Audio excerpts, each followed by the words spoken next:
Welcome to Disha Academy. Welcome to another interesting English session. ഇംഗ്ലീഷിന്റെ പുതിയൊരു അധ്യായത്തിലേക്ക് എല്ലാ ആസ്പിരൻസിനും ഏറ്റവും സ്നേഹം നിറഞ്ഞ സ്വാഗതം. അപ്പോൾ നമ്മുടെ GD എക്സാം ഇങ്ങനെ തലയ്ക്ക് മുകളിൽ വന്ന് നിൽക്കുകയാണ്. നിങ്ങളൊക്കെ ഭയങ്കര ഇൻറ്റൻസ് ആയിട്ട് പ്രിപ്പയർ ചെയ്യുന്നു, നിങ്ങളുടെ പ്രിപ്പറേഷൻസ് ഒക്കെ വളരെ തകൃതിയായിട്ട് നടക്കുന്നു എന്നാണ് ഞാൻ മനസ്സിലാക്കുന്നത്. അങ്ങനെയല്ലേ? അങ്ങനെ അല്ല എന്നാർക്കെങ്കിലും അഭിപ്രായമുണ്ടോ? ഇല്ല അല്ലേ? അപ്പൊ നമ്മൾ അകന്ന ഒരുക്കത്തിൽ നിന്ന് അടുത്ത ഒരുക്കത്തിലേക്കും ഇപ്പോൾ ഏറ്റവും അടുത്ത ഒരുക്കത്തിലേക്ക് എത്തി നിൽക്കുകയാണ്. ഇത് വളരെ ഇൻറ്റൻസ് ആയിട്ടുള്ള പ്രിപ്പറേഷന്റെ സമയമാണ്. ഇനി തിരിച്ചുപോക്കില്ല, തിരിഞ്ഞു നോക്കലുകളില്ല, എനിക്ക് പറ്റില്ല, അയ്യോ ഇത് ചെയ്യാനാവുന്നില്ല, അങ്ങനെയുള്ള പറച്ചിലുകളൊന്നുമില്ല. നമ്മുടെ മുമ്പിൽ ഏതാനും ചില ദിവസങ്ങളും ഒരു വലിയ എക്സാമും അതിൻ്റെ ഏറ്റവും അറ്റത്ത് നമ്മളൊക്കെ സ്വപ്നം കാണുന്ന, കൊതിയോടെ നോക്കുന്ന നമ്മുടെ ശോഭനമായ ഭാവിയും. ഈ മൂന്ന് കാര്യങ്ങളെയും ഒരു നേർരേഖയിൽ കൊണ്ടുവരാൻ നമ്മുടെ ഭാഗത്തു നിന്ന് പൂർണ്ണമായിട്ടുള്ള ഒരു സമർപ്പണവും ഡെഡിക്കേഷനും എഫോർട്ടും ഒക്കെ ആവശ്യമാണ്. അറിയാം, ഫെസ്റ്റീവ് സീസൺ ആണ്, ക്രിസ്മസ് വന്നു, ഇപ്പൊ ഇതാ ന്യൂ ഇയർ എപ്പോഴാണ് കടന്നു വരേണ്ടതെന്ന് വെച്ച് പടിവാതിൽക്കൽ നിൽക്കുന്നുണ്ട്, ആഘോഷങ്ങൾ ഉണ്ടാവും. ആഘോഷങ്ങളൊക്കെ പാരലായിട്ട് അങ്ങ് നടന്നോളൂ. ക്രിസ്മസിന് 1, 2, 3 നല്ല സിനിമകളൊക്കെ തിയേറ്ററിൽ ഇറങ്ങിയ വിവരമൊക്കെ നമ്മൾ ഓരോരുത്തരും അറിഞ്ഞിട്ടുണ്ടാവുമല്ലോ. നമ്മുടെ ഫ്രണ്ട്സൊക്കെ വിളിക്കും, എടാ സിനിമയ്ക്ക് പോവാം. ഒരു സിനിമ തന്നെ 2, 3 തവണയൊക്കെ കാണുന്നവരൊക്കെ ഉണ്ടാകാം. അവരോട് സ്നേഹപൂർവ്വം ഒരു നോ പറയുക, നമ്മൾക്ക് വേണ്ടിയിട്ട് ഒരു നോ പറയുക. Let them go and watch, അവർ കണ്ടോട്ടെ. അതിനേക്കാൾ വലിയ കാര്യങ്ങൾ നമുക്ക് ഓരോരുത്തർക്കും നേടിയെടുക്കാനില്ലേ? അപ്പം അത്തരം കുഞ്ഞു കാര്യങ്ങൾക്ക് വേണ്ടി വലിയ കാര്യങ്ങളെ, നമ്മുടെ വലിയ ലക്ഷ്യങ്ങളെ സാക്രിഫൈസ് ചെയ്യണം? വേണ്ട. അപ്പം ആത്മാർത്ഥമായ സമർപ്പണമാണ് ഏത് വിജയത്തിന്റെ അടിസ്ഥാനം എന്ന് പറയുന്നത്. എല്ലാ കോണ്ടെക്സ്റ്റിലും അല്ലെങ്കിൽ ലോകത്തിൽ 2 ടൈപ്സ് ഓഫ് ആൾക്കാരുണ്ട്. ഒന്നാമത്തെ കാറ്റഗറി ഓഫ് ആൾക്കാർ എങ്ങനെയാണെന്ന് വെച്ചാൽ അവരെപ്പോഴും നോക്കുന്നത് അവരുടെ ഇല്ലായ്മയിലായിരിക്കും. എനിക്ക് എന്തില്ല, ആ കാര്യങ്ങളെ പറ്റി എപ്പോഴും കംപ്ലൈന്റ് ചെയ്യും, അതിനെപ്പറ്റി ആലോചിച്ച് ടെൻസ്ഡ് ആവും. എന്നല്ലാതെ എങ്ങനെയെങ്കിലും ഉണ്ടാക്കുമെന്ന് ചിന്തിക്കുവോ? ഇല്ല, അതിനെപ്പറ്റി ചിന്തയൊന്നുമില്ല. ഒരു ഗ്രോത്തും ഇല്ല, 0 ഗ്രോത്ത്, ആകെയുള്ളത് പരാതികൾ മാത്രം. ഇനി രണ്ടാമത്തെ ഒരു ഗ്രൂപ്പ് ഓഫ് ആൾക്കാരുണ്ട്, അവരുടെ കോൺസെൻട്രേഷൻ എപ്പോഴും അല്ല, അവരുടെ ഫോക്കസ് എപ്പോഴും അവർക്കൊക്കെ എന്തൊക്കെ ഉണ്ട് എന്നതിലായിരിക്കും. ആ കാര്യങ്ങളെ മാക്സിമം യൂട്ടിലൈസ് ചെയ്ത് ഇല്ലാത്ത കാര്യങ്ങൾ നേടിയെടുക്കാൻ അവർ പ്രയത്നിക്കും. ഈ 2 ഗ്രൂപ്പ്സ് ഓഫ് ആൾക്കാരിൽ ഏത് ഗ്രൂപ്പില് നമ്മൾ ഓരോരുത്തരെയും നമ്മൾ പ്ലേസ് ചെയ്യണം എന്നുള്ളത് ഒരു പേഴ്സണൽ ചോയ്സ് ആണ്. പക്ഷെ ആത്യന്തികമായിട്ട് ഞാനൊരു കാര്യം പറയട്ടെ, ഏറ്റവും അവസാനത്തെ വിജയം എന്ന് പറയുന്നത് ഈ രണ്ടാമത്തെ തരത്തിലുള്ള രണ്ടാമത്തെ ഗ്രൂപ്പിലുള്ള ആൾക്കാർക്കായിരിക്കും. അപ്പൊ നമ്മൾ എന്താണ് ചെയ്യേണ്ടത്? നമ്മുടെ ചുറ്റുമുള്ള റിസോഴ്സസ് അതെന്തുമായിക്കൊള്ളട്ടെ, അതിനെ മാക്സിമം യൂട്ടിലൈസ് ചെയ്യുക. ഇത് നിങ്ങൾ ഓരോരുത്തരെയും ഓർമ്മപ്പെടുത്തിക്കൊണ്ട് ഇംഗ്ലീഷിലെ വളരെ പ്രധാനപ്പെട്ട ടോപ്പിക്കായ സബ്ജക്ട് വെർബ് എഗ്രിമെന്റിന്റെ 2ാമത്തെ ക്ലാസ്സിലേക്ക് ഒരിക്കൽ കൂടി നിങ്ങളെ ഓരോരുത്തരെയും സ്വാഗതം ചെയ്യുന്നു. നിങ്ങൾ ഈ വീഡിയോ ആദ്യമായിട്ട് കാണുന്ന ഒരാളാണെങ്കിൽ ഇവിടെ പോസ്റ്റ് ചെയ്തിട്ട് ഇതിന്റെ 1ാം ഭാഗം ഇതേ ചാനലിൽ തന്നെ ഒരു 4 വീഡിയോകൾക്ക് മുമ്പ് അപ്ലോഡ് ചെയ്തിട്ടുണ്ട്. അതൊന്ന് പോയി കാണുക. അതിലാണ് ഇതിന്റെ ഏറ്റവും ബേസിക് ആയിട്ടുള്ള നിയമവും ഏറ്റവും അടിസ്ഥാനപരമായിട്ട് നമ്മൾ അറിഞ്ഞിരിക്കേണ്ട ചില കാര്യങ്ങളും ഡീറ്റെയിൽഡ് ആയിട്ട് ഡിസ്കസ് ചെയ്തിട്ടുള്ളത്. ഒരുപക്ഷെ ഈ ഒരു വീഡിയോയിൽ ഞാൻ വളരെ ഫാസ്റ്റ് ആയിട്ടല്ലേ, സ്ട്രെയിറ്റ് ഫോർവേഡ് ആയിട്ട് സംസാരിക്കും. അത് മനസ്സിലാകണമെങ്കിൽ ആദ്യത്തെ വീഡിയോ ചാനലിൽ പോയി കണ്ടിട്ട് ശേഷം ഈ ഒരു പാർട്ട് 2 കാണുക. അങ്ങനെയാണെങ്കിൽ നിങ്ങൾ എല്ലാവരും റെഡി ആണെങ്കിൽ നമുക്ക് ആദ്യത്തെ ചോദ്യത്തിലേക്ക് പോവാം. ആദ്യത്തെ ചോദ്യം വായിച്ചേ, എന്റെ കൂടെ വായിച്ചേ.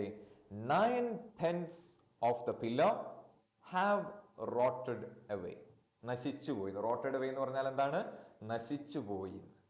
എന്താണ്? ഏത് ഭാഗത്താണ്? എയിലാണോ, ബിയിലാണോ, അതോ സിയിലാണോ, ഇനി അഥവാ ഡിയിലാണോ തെറ്റായിട്ടുള്ളത്? നോക്കിക്കേ, ഇങ്ങോട്ട് നോക്കിക്കേ.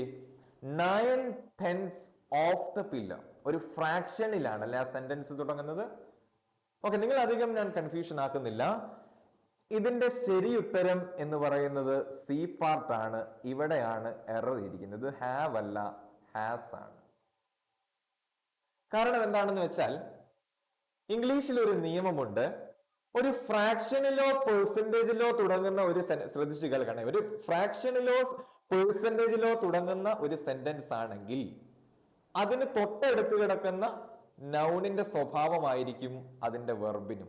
അതായത് തൊട്ടടുത്ത് കിടക്കുന്ന നൗണ് ഈ ഫ്രാക്ഷന് ശേഷം ഒരു സിംഗുലർ നൗൺ ആണെങ്കിൽ സിംഗുലർ വെർബും, ഫ്രാക്ഷൻ അഥവാ പെർസെന്റേജിന് ശേഷം ഒരു പ്ലൂരൽ നൗൺ ആണെങ്കിൽ പ്ലൂരൽ വെർബും യൂസ് ചെയ്യണം. നമുക്ക് ആ ഒരു നിയമം എഴുതാം. ഓക്കെ, ഫ്രാക്ഷൻ അഥവാ പെർസെൻറ്റേജിൽ തുടങ്ങുന്ന ഒരു സെന്റൻസ് ആണെങ്കിൽ അതിന് ശേഷമുള്ള നൗണ് സിംഗുലർ നൗൺ ആണെങ്കിൽ സിംഗുലർ വേർബ്. ഇതൊന്ന് നോട്ട്ബുക്കിലേക്ക് എഴുതണേ. ഞാൻ എപ്പോഴും പറയുന്ന ഒരു കാര്യമുണ്ട്, എൻ്റെ ക്ലാസ്സിലിരിക്കുമ്പോൾ അത് ലൈവ് ആയിക്കോട്ടെ റെക്കോർഡഡ് ആയിക്കോട്ടെ, ഒരു പേപ്പറും പേനയും എപ്പോഴും കരുതണം കേട്ടോ. വേർബ്. ഇനി ഈ സെയിം സാധനം ഞാനിവിടെ വീണ്ടും റിപ്പീറ്റ് ചെയ്ത് എഴുതുന്നില്ല. പ്ലസ് പ്ലൂരൽ നൗൺ ആണെങ്കിൽ, അതായത് ഫ്രാക്ഷൻ അഥവാ പെർസെൻറ്റേജ് പ്ലസ് ഒരു പ്ലൂരൽ നൗൺ ആണെങ്കിൽ ഇവിടെ കളി ചെറുതായിട്ടൊന്ന് മാറും. പ്ലൂരൽ വെർബ് യൂസ് ചെയ്യണം. ഈ ഒരു നിയമം ഒന്നുകൂടി പറഞ്ഞു തരാം. ഫ്രാക്ഷനിലോ പെർസെൻറ്റേജിലോ തുടങ്ങുന്ന ഒരു സെന്റൻസ് ആണെങ്കിൽ അതിന്റെ വെർബ് സിംഗുലർ ആണോ പ്ലൂരൽ ആണോ എന്ന് തീരുമാനിക്കുന്നത് ആ ഫ്രാക്ഷനോ പെർസെൻറ്റേജിനോ ശേഷം വരുന്ന നൗൺ ആയിരിക്കും. ആ ശേഷം വരുന്ന നൗണ് സിംഗുലർ ആണെങ്കിൽ, ഇതാ ഇവിടെ എഴുതിയിരിക്കുന്നത് പോലെ സിംഗുലർ, ഫ്രാക്ഷന് ശേഷം അല്ലെ പെർസെൻറ്റേജിന് ശേഷം സിംഗുലർ ആണെങ്കിൽ സിംഗുലർ വെർബും, പ്ലൂരൽ നൗൺ ആണെങ്കിൽ പ്ലൂരൽ വെർബും. ഇവിടെ എന്തുകൊണ്ട് ഹാസ് വന്നു എന്ന് ചോദിച്ചാൽ ഇത് ഫ്രാക്ഷൻ ആണ് അല്ലെ, ഈ ഒരു ഭാഗം ഫ്രാക്ഷൻ ആണ്. 9/10 എന്ന് പറയുന്നത് ഒരു ഫ്രാക്ഷൻ ആണ് ഈ ഒരു ഭാഗം. ഇതിന് ശേഷം വന്നിരിക്കുന്ന തൂണെന്ന് പില്ലർ എന്നാ പറഞ്ഞിട്ടില്ല, പില്ലേഴ്സ് എന്നല്ല പറഞ്ഞിരിക്കുന്നത്, പില്ലർ എന്നാണ്, തൂണെന്നാണ്. ഇതിന് ശേഷം എന്താ വന്നിരിക്കുന്നത്? സിംഗുലർ നൗൺ ആണ് അല്ലെ, സിംഗുലർ നൗൺ ആണ് വന്നിരിക്കുന്നത്. അപ്പൊ സ്വാഭാവികമായി നമ്മുടെ നിയമപ്രകാരം വെർബും എന്താവണം? സിംഗുലർ ആവണം. അതുകൊണ്ടാണ് ഇവിടെ ഹാവ് പ്ലൂരൽ ആയതുകൊണ്ട് സിംഗുലർ ആയിട്ടുള്ള ഹാസിനെ എടുത്തത് കേട്ടോ. അപ്പം ഈ ഫ്രാക്ഷനിലൊക്കെ ബിഗിൻ ചെയ്യുന്ന സെന്റൻസിന്റെ നിയമം ഇതാണ്.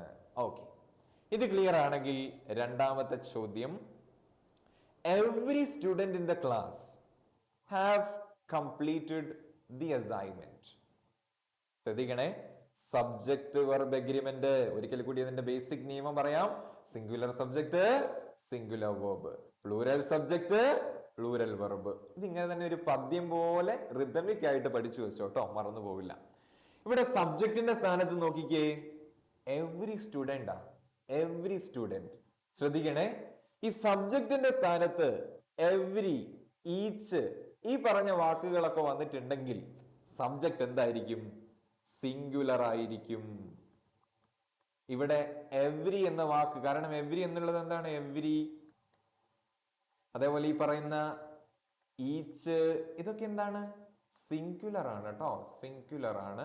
അപ്പൊ സബ്ജക്റ്റിന്റെ സ്ഥാനത്ത് എവരി കടന്നു വന്നത് കൊണ്ട് അത് സിംഗുലർ ആയതിനാൽ അതിന്റെ വെർബ് സിംഗുലർ ആയിരിക്കണം. സബ്ജക്ട് വെർബ് ഒത്തൊരുമേ പോണ്ടേ, എന്നാലല്ലേ ഒരു സെന്റൻസിന്റെ നിലനിൽപ്പുള്ളൂ. അപ്പൊ ഇവിടെ ഹാവ് വരുവോ? ഹാവ് പ്ലൂരൽ അല്ലേ? ഹാവ് ചേട്ടന. ഹാവിന്റെ അനിയൻ ആരാണ്? Has, singular. അപ്പൊ എന്ത് വരും? സിംഗുലർ ആയിട്ടുള്ള ഹാസ് ഉപയോഗിക്കണം കേട്ടോ. സിംഗുലർ ആയിട്ടുള്ള ഹാസ് ഉപയോഗിക്കണം. ഇപ്പൊ കറക്റ്റ് ആയി കണ്ടോ? Singular subject singular verb. Every student in the class has completed the assignment. എല്ലാ കുട്ടികളും എന്ത് ചെയ്തിട്ടുണ്ട്? അസൈൻമെന്റ് കംപ്ലീറ്റ് ചെയ്തിട്ടുണ്ട്. വളരെ സിമ്പിൾ ആണ് അല്ലേ? മൂന്നാമത്തത്, the group of friends is going to the party. ശ്രദ്ധിക്കണേ, ഒരുപക്ഷെ ചില സെന്റൻസുകളിൽ തെറ്റില്ലാതെ ഞാൻ തരും കേട്ടോ. അതെന്തുകൊണ്ടാന്ന് വെച്ചാൽ ഇതൊരു പാർട്ട് 2 ആണ്. പാർട്ട് 1 നമ്മൾ ഓൾറെഡി കണ്ടതാണ്.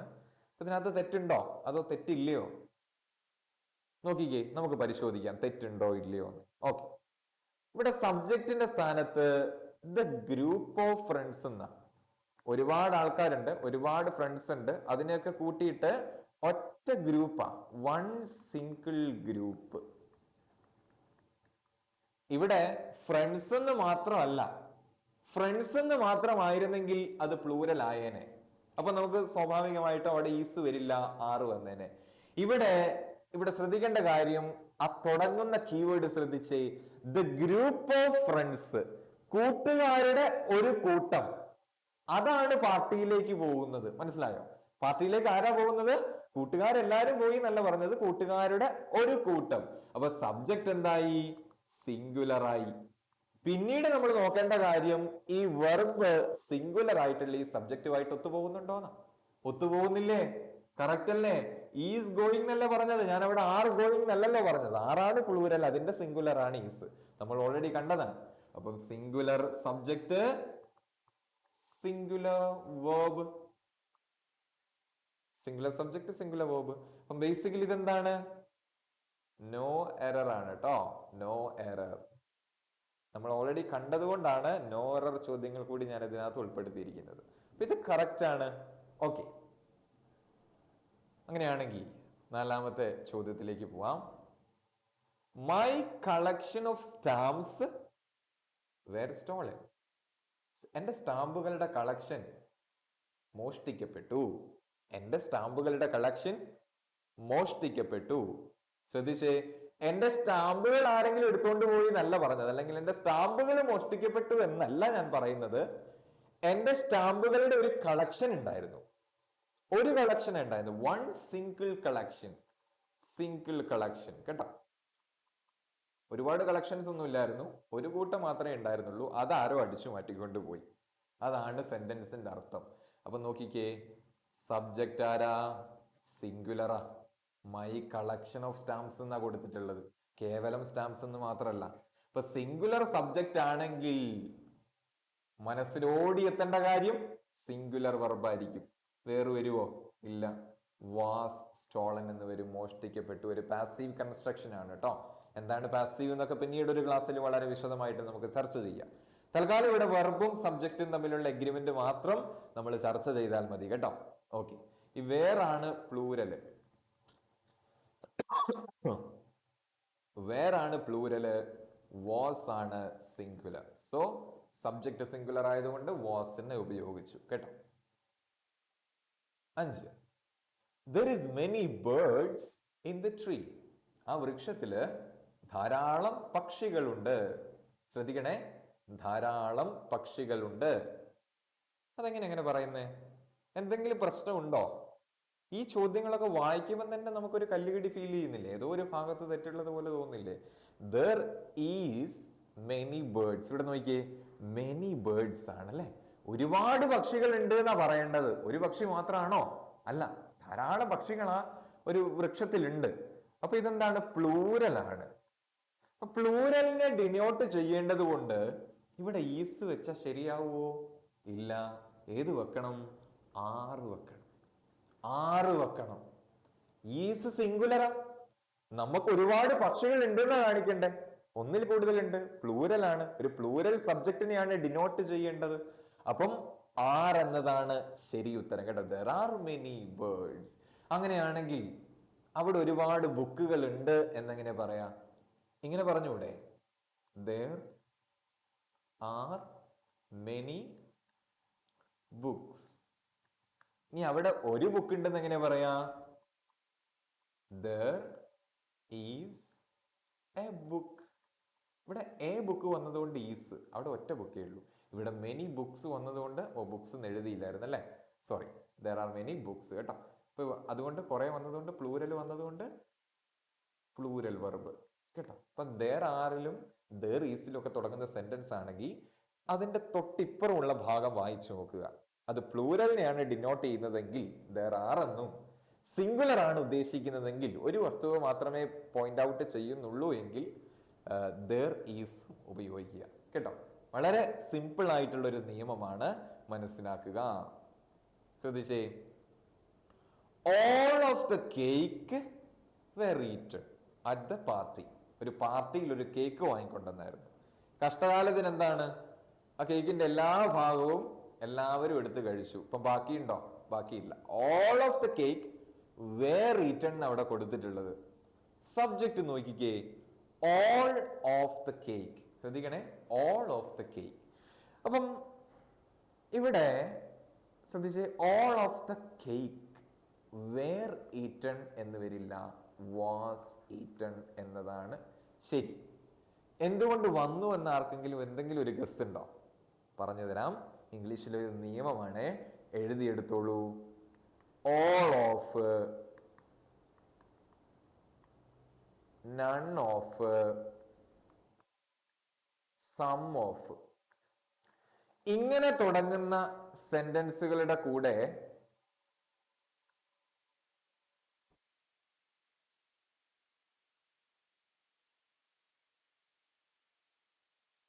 സിംഗുലർ സബ്ജക്റ്റ് വന്നിട്ടുണ്ടെങ്കിൽ, സിംഗുലർ നൗൺ വന്നിട്ടുണ്ടെങ്കിൽ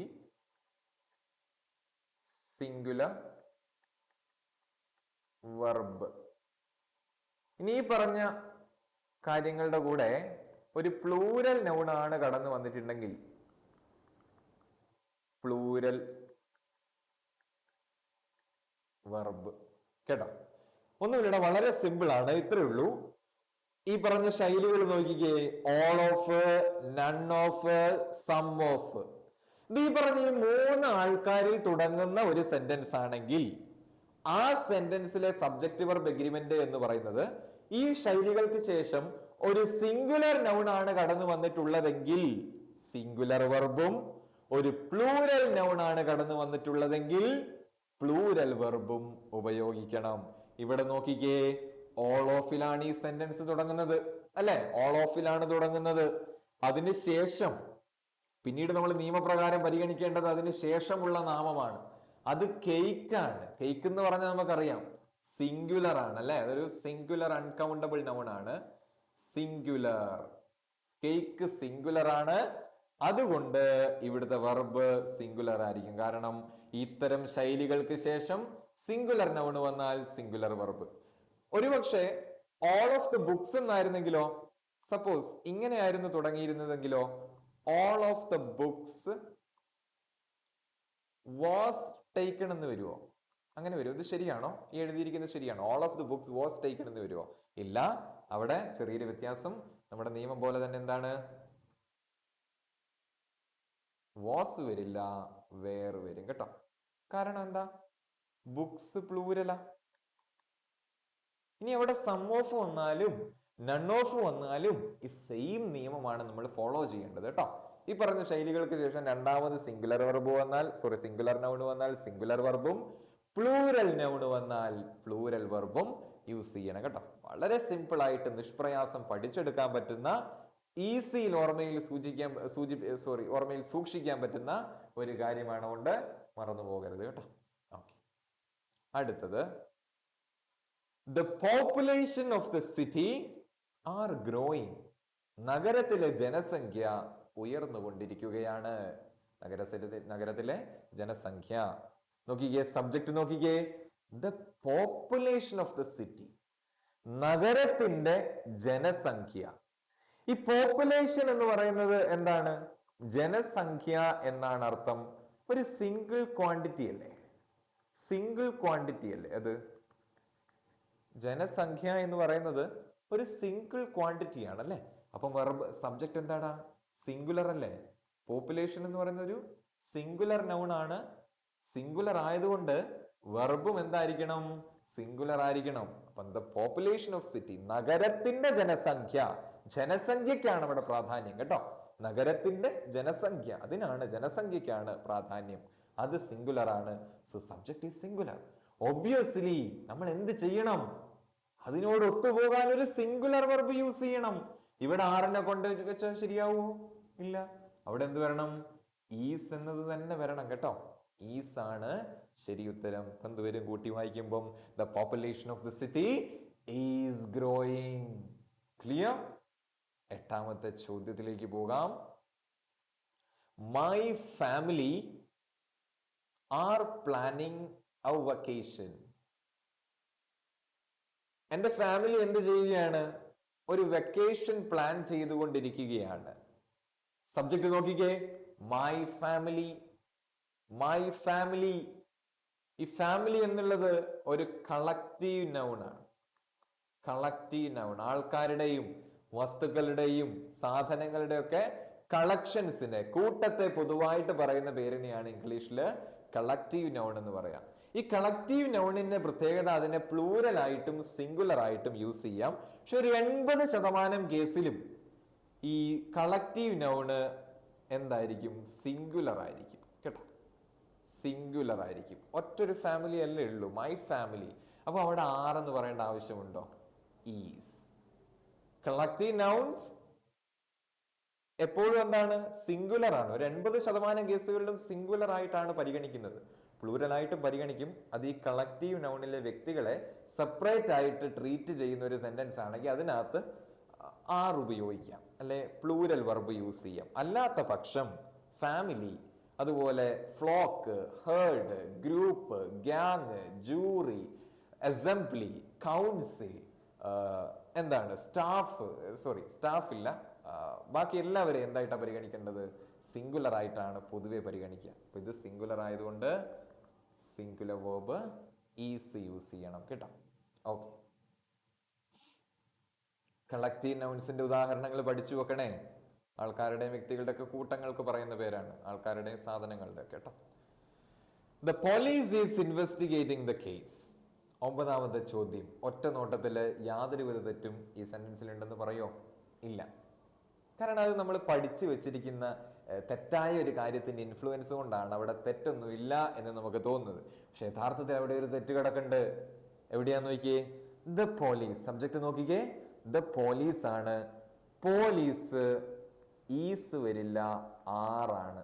കാരണം ഇത്രയേ ഉള്ളൂ, അതൊരു നിയമമാ, എഴുതി വെച്ചോ. പോലീസ് കോൺസെപ്റ്റ് പ്രകാരം ഒരു സിംഗുലർ ആയിട്ട് നമ്മുടെ മനസ്സിൽ തോന്നുമെങ്കിലും യഥാർത്ഥത്തിൽ ബ്രിട്ടീഷ് ഇംഗ്ലീഷിൽ പോലീസിനെ പ്ലൂരൽ ആയിട്ടാണ് പരിഗണിക്കുന്നത് കേട്ടോ. പോലീസിനെ ആരായിട്ട് പരിഗണിക്കുന്നത്? പ്ലൂരൽ. എവിടെ? ബ്രിട്ടീഷ് ഇംഗ്ലീഷിൽ കേട്ടോ. നമ്മൾ ഫോളോ ചെയ്യുന്ന ഇംഗ്ലീഷ് ഏതാ? ബ്രിട്ടീഷ് ഇംഗ്ലീഷ് ആണ് കേട്ടോ. ബ്രിട്ടീഷ് ഇംഗ്ലീഷിൽ പോലീസിനെ പ്ലൂരൽ ആയിട്ടാണ്, ഒരു പ്ലൂരൽ നൗൺ ആയിട്ടാണ് പരിഗണിക്കുന്നത്. അപ്പൊ നമുക്കറിയാം സബ്ജക്റ്റിന്റെ സ്ഥാനത്ത് പ്ലൂരൽ വന്നാൽ തീർച്ചയായിട്ടും അവിടെ ഈസ് വരില്ല, ആറാണ് വരിക. The police are investigating the case. Police എന്താണ്? അന്വേഷിച്ചു കൊണ്ടിരിക്കുകയാണ്, കേസ് അന്വേഷിച്ചു കൊണ്ടിരിക്കുകയാണ് കേട്ടോ. പോലീസ്. 10ാമത്തെ ചോദ്യം, the number of leaves on the tree were decreasing. വൃക്ഷത്തിലെ ഇലകളുടെ എണ്ണം കുറഞ്ഞുകൊണ്ടിരിക്കുകയാണ്. The number of leaves on the tree were decreasing. ഒരുപക്ഷെ ഇല പൊഴിച്ചിലിന്റെ കാലമൊക്കെ ആയിരിക്കും, അതുകൊണ്ടായിരിക്കാം. മരത്തിലെ ഇലകളുടെ എണ്ണം the number of. അപ്പൊ നമ്മൾ ശ്രദ്ധിക്കേണ്ട ഒരു കാര്യം, സെന്റൻസ് the number of എന്നതിലാണ് തുടങ്ങുന്നതെങ്കിൽ അതിന്റെ വെർബ് സിംഗുലർ വെർബ് ആയിരിക്കും. മനസ്സിലായോ? അപ്പം ഇത്രയും നോക്കിയാൽ നമ്മൾ അതിൻ്റെ അകത്ത് കൂടുതൽ ഗഹനമായിട്ട് ചിന്തിക്കേണ്ട ആവശ്യമൊന്നുമില്ല. ഞാൻ ഈ പറഞ്ഞിരിക്കുന്ന കാര്യം മാത്രം ആലോചിക്കുക. എടാ നോക്കിക്കേ, സെന്റൻസ് അത് ദ നമ്പർ ഓഫ് എന്ന് ഞാൻ ഇവിടെ എഴുതിയിട്ടുള്ള ഈ ഒരു ശൈലിയിലാണ് തുടങ്ങുന്നതെങ്കിൽ കണ്ണും പൂട്ടി സിംഗുലർ വെർബ് യൂസ് ചെയ്യാം. അതങ്ങനെ തന്നെ മനസ്സിൽ പതിപ്പിച്ച്, ദ നമ്പർ ഓഫ് തുടങ്ങുന്ന സെന്റൻസ് ആണെങ്കിൽ കണ്ണടച്ച് ധൈര്യപൂർവ്വം സിംഗുലർ വെർബാണ് യൂസ് ചെയ്യേണ്ടത്. അപ്പൊ ഇവിടെ വേറെ വരില്ല, എന്തേ വരുള്ളൂ? വാസ് ആണ് ശരി ഉത്തരം കേട്ടോ. വേറെ വരില്ല, വേറെ പ്ലൂരൽ അല്ലേ. നമുക്ക് ദ നമ്പർ ഓഫിൽ തുടങ്ങുന്നത് എപ്പോഴും സിംഗുലർ ആയിരിക്കും, കാരണം അതൊരു സിംഗിൾ ക്വാണ്ടിറ്റിയാണ് കാണിക്കുന്നത്. അപ്പൊ അങ്ങനെ കാണിക്കുന്നതുകൊണ്ട് തന്നെ അതിനെ സിംഗുലർ ആയിട്ടാണ് പരിഗണിക്കുന്നത്. അതുകൊണ്ട് തന്നെ വെർബും സിംഗുലർ ആവേണ്ടത് കൊണ്ട് വേറെ മാറ്റി അവിടെ വാസിനെ പ്ലേസ് ചെയ്തപ്പം the sentence became right. Okay. 11ാമത്തെ ചോദ്യം ശ്രദ്ധിച്ചേ. My shoes is missing from the rack where they are usually kept. ഞാൻ എപ്പോഴും എൻ്റെ ഷൂസ് സൂക്ഷിക്കുന്ന റാക്കിൽ നിന്നും എൻ്റെ ഷൂസുകൾ കാണാതെ പോയിരിക്കുകയാണ്. നോക്കിയേ, ഷൂസ് ഈസ് എന്ന് വരുമോ? ഇല്ല, ഷൂസ് ആറെന്നേ വരികയുള്ളൂ. കാരണം ഇത്രയേ ഉള്ളൂ, ചില നാമങ്ങളുണ്ട് ഇംഗ്ലീഷില്, ചില നൗൺസ് ഉണ്ട്, ചില നാമങ്ങളുണ്ട്, അവയെ എപ്പോഴും പ്ലൂരൽ ആയിട്ടാണ് പരിഗണിക്കുന്നത്. അവയെ നമുക്ക് എന്ത് വിളിക്കാം? ഓൾവേസ് പ്ലൂരൽ നൗൺസ് എന്ന് വിളിക്കാം കേട്ടോ. Always plural nouns. ഞാൻ ഇവിടെ കുറച്ച് എക്സാമ്പിൾസ് എഴുതാം. ഒന്നാമത്തത് trousers, jeans, savings,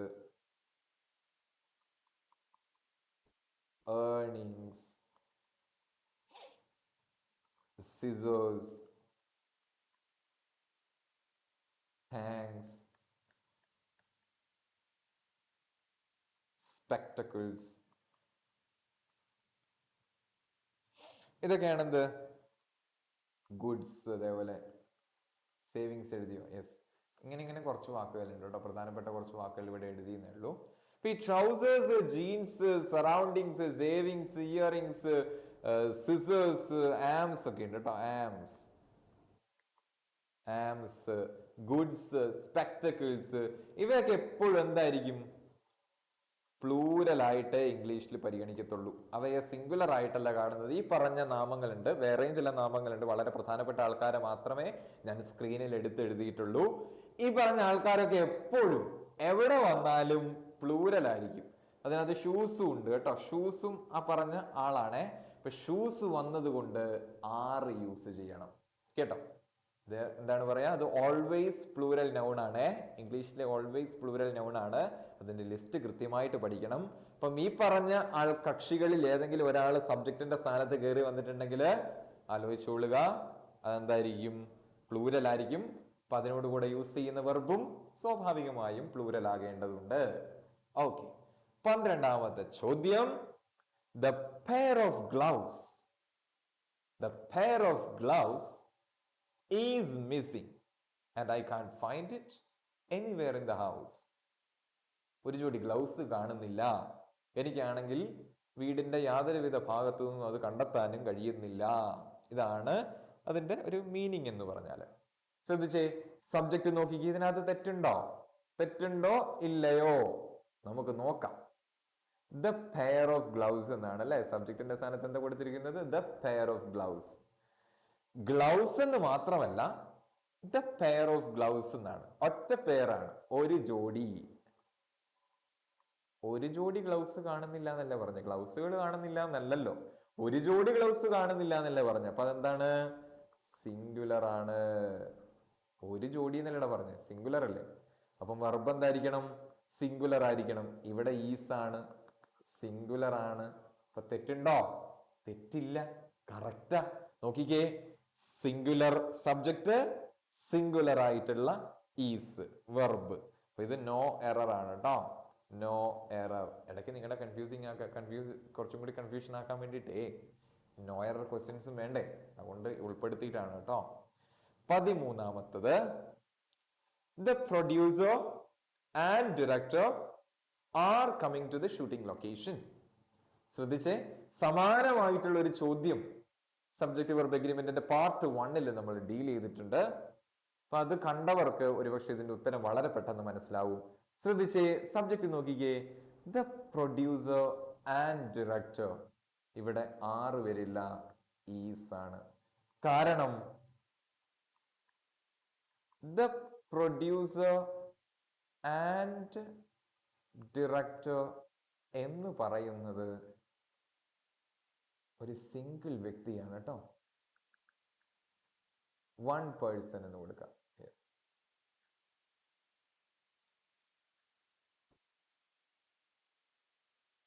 one single person, ഒരാള് തന്നെയാണ്. ഈ പ്രൊഡ്യൂസർ എന്ന് പറയുന്നതും ഡയറക്ടർ എന്ന് പറയുന്നതും ഒരാള് തന്നെയാണ്. നേരെ മറിച്ച് ഇങ്ങനെ ആയിരുന്നെങ്കിലോ, the producer and the director എന്നായിരുന്നെങ്കിലോ?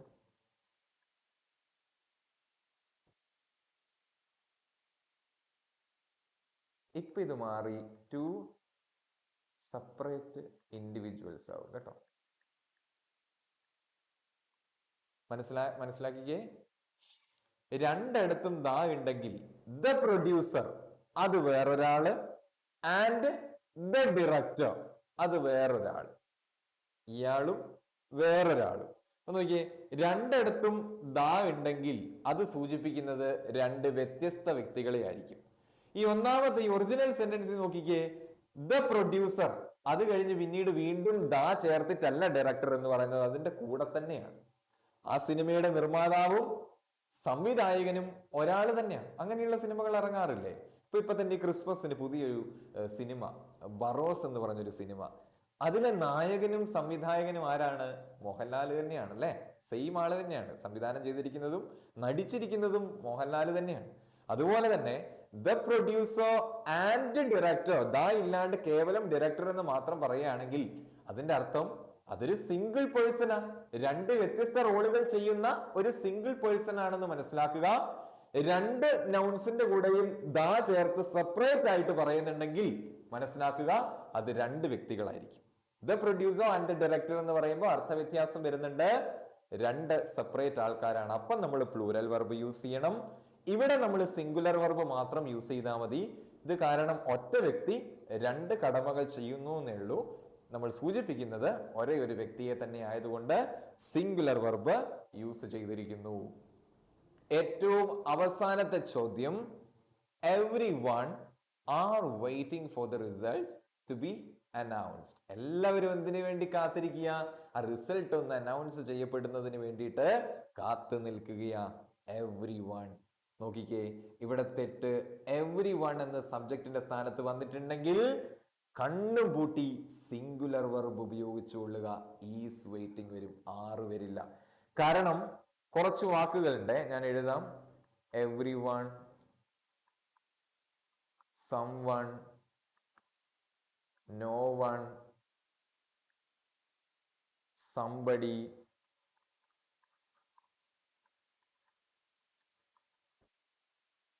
everybody, nothing, anybody. ഇതുപോലെയുള്ള വാക്കുകളുണ്ട്, കുറച്ച് വാക്കുകളുണ്ട്. ഇവയെ നമ്മൾ എന്താ വിളിക്കുക? സിംഗുലർ എനിത്തിങ്ങും വരും കേട്ടോ. സംതിങ് എഴുതിയായിരുന്നു, എനിത്തിങ്ങും വരും, അതേപോലെ തന്നെ സംതിങ്.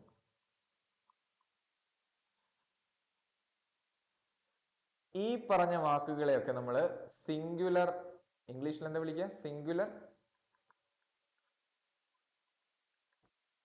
ഇൻഡെഫിനിറ്റ് പ്രോനൗൺസ് എന്ന് വിളിക്കുക. അപ്പൊ നമ്മളവിടെ പേരൊന്നും പഠിച്ചില്ലെങ്കിലും തൽക്കാലം ആൾക്കാരെ ഒന്ന് പരിചയപ്പെട്ടു വെക്കുക.